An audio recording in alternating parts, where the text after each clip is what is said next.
সরষের তেল কড়াইয়ে দিয়ে দিলাম, শুকনো লঙ্কা, তেজপাতা, 5 ফোড়ন, চেরা কাঁচা লঙ্কা, চিংড়ি মাছ ভালো করে ভেজে নিলাম। তারপর স্বাদ মতো নুন, হলুদ গুঁড়ো, আদা বাটা, সব উপকরণগুলো দিয়ে ভালো করে নাড়াচাড়া করলাম। আলু, কুমড়ো,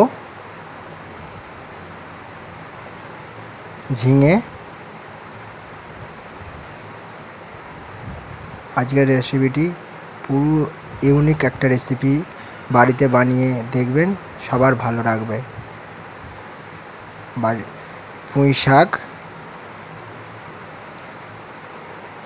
চিংড়ি মাছ দিয়ে পুঁই শাকের রেসিপি একবার খেয়ে দেখবেন, নিশ্চয়ই ভালো লাগবে।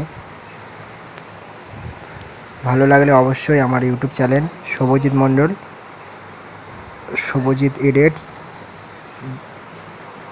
আমার ইউটিউব চ্যানেল শুভজিৎ এডিটস, আমার ফেসবুক পেজ শুভজিৎ মণ্ডল, সবাই যেয়ে ফেসবুকে ফলো করে দেবে আর ইউটিউব চ্যানেলে সাবস্ক্রাইব করে দেবে ভিডিওটি ভালো লাগলে। বড় ভিডিও, শর্ট ভিডিও ছাড়লে বড় ভিডিও পাবে, ইউটিউব চ্যানেলে যে দেখবে বড় ভিডিও আছে। অবশ্যই সবাই ইউটিউবে যে বড় ভিডিওগুলো যে ভিউ তুলবে, তোমাদের যদি ভিউ তোলো আমি তোমাদেরকে একটা উপহার দেবো।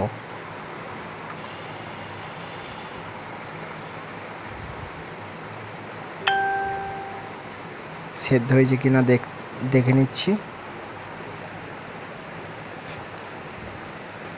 পুঁই পাতাগুলো দিয়ে দিলাম। অবশ্যই সবাই ইউটিউবে যে এই পুঁই শাকের রেসিপিটি দেখে আসো, দেখে ঝপাঝপ লাইক দিয়ে আসো।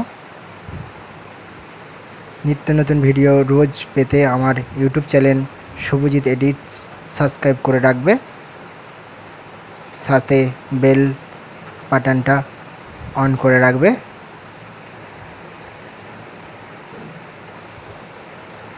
পুঁই শাক দিয়ে চিংড়ি মাছের এক রেসিপি, নিত্য নতুন রেসিপি, বাড়ির সকল পরিবারকে বানিয়ে একবার খাওয়ান, অবশ্যই ভালো লাগবে। ওপর দিয়ে একটু মিষ্টি হওয়ার জন্য চিনি দিয়ে দিলাম।